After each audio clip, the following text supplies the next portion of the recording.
Once we decide to be a corporation, we have shares of stock. We have some terms we have to talk about. For the shares of stock, we have authorized, and that's how many shares you can issue.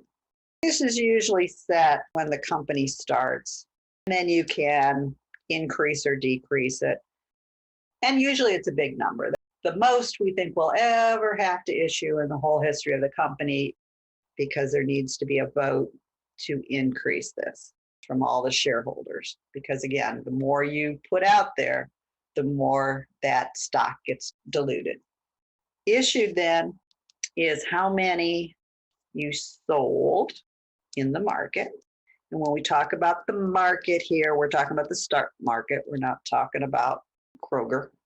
Outstanding then is how many are still on the market today.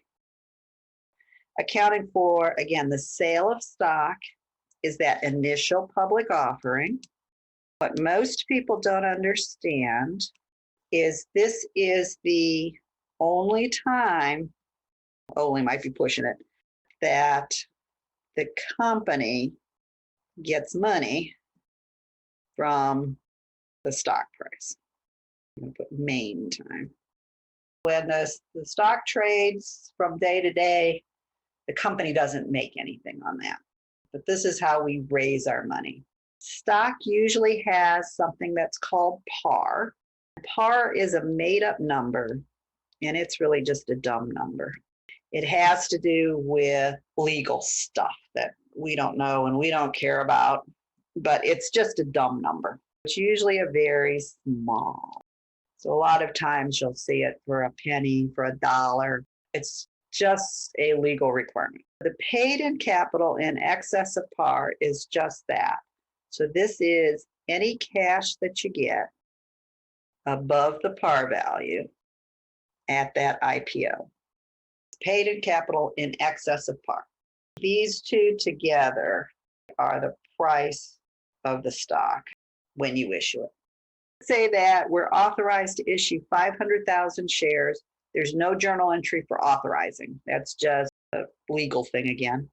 But we issue 100,000 shares with a $2 par value for $31.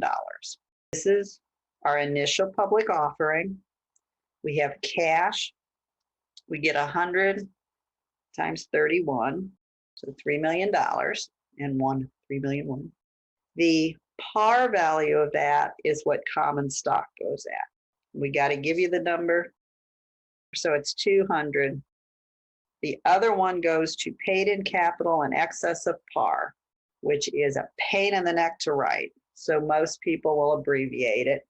We'll call it PIC.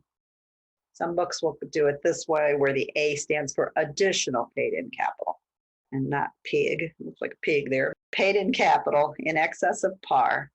And that's 31 minus this, or 29 per share. So 29,0023. That's what you do when you issue it. If you do it at par, which nobody ever does, or some stock don't bother even having a par value. And it really depends, I think, on the state in which you're incorporated. If that's the case, then you would just have cash and common stock and no paid in capital. If not cash, let's say, and this happens every now and then, especially with small companies, where instead of giving somebody cash, we'll give you a plot of land to build the office building in. And instead of taking cash, we'll say, give us some stock and you can have the land. If they don't give you cash, and this is true of every transaction that happens, if somebody gives you something, it goes at the fair value of what was provided. So if they gave us land instead, it would be land instead of cash. Sold my stock. Now I'm going to do some dividends. The key word to look for is the date you record them is when you declare the dividends. And the people who declare it is the board of directors. So you can't declare it at home as a shareholder. And the important things, the things you don't worry about, things that doesn't work, is obviously not when it's paid, not one of those always have done not we predict. You have to wait till it says declared. And in multiple choice questions, just look for that word. Cash dividends, and I guess I should have put the word declared here. When they're declared, remember, dividends is a contra equity account, meaning it has a debit balance. Usually this is going to be dividends payable because we always declare it. It will come out a different day. You can't like declare it and pay it in the same day unless you're a little bitty company.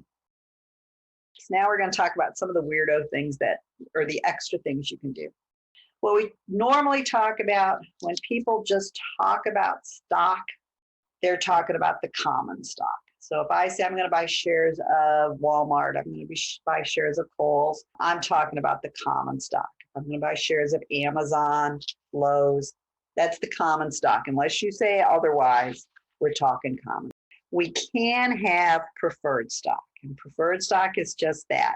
It's special stock with certain features, and the one feature is these dividends must be paid before the common shareholders. They're the preferred people, and then there's the common people. And the preferred people get paid first. Just like the common, though, even if they've always got a dividend, even if they're preferred stock and we pay a 3% dividend, they still aren't getting their dividend until it's declared. So you still look for the word declared, but I can't declare a common dividend if I haven't already declared the preferred stock dividend. Often the par value on these guys is important, I'm going to put the base value on which the dividend is paid. What I mean there is a lot of times this will be like $100 par and the dividend is 5%. So they just state it differently. On common stock, the par value is meaningless and they declare whatever dividend they want. On preferred stock, often they'll have the par value and then the dividend is 5% of the par value. The stock's selling for $200, we don't care, it's still $5 a share. If it's selling for $30, you're still going to get that $5. So like Wells Fargo has some stock and it's $100 par and it pays 5%. And that's just their way of saying you'll get $5 a year on that particular share of preferred stock. This cumulative and non-cumulative is an option. So if you're going to buy one of these, you want to check. What cumulative means is if they miss a year, they'll make it up, meaning the company will make it up. So non-cumulative must mean they won't. Common cannot get a dividend before the preferred does. So let's say that I've been going along with my $5 a year and I miss a year. Well, that means the next year I have to pay the preferred people $10 before I can make a common dividend declaration. If it's cumulative. If it's not cumulative and I miss a year, then I only have $5 I have to pay to preferred every time before I get to the common. Doesn't make a lot of difference most of the time, but if I've gone 5 years without doing a dividend, I'm going to have to do $25 to my preferred people before I can pay a penny in dividends to my common people.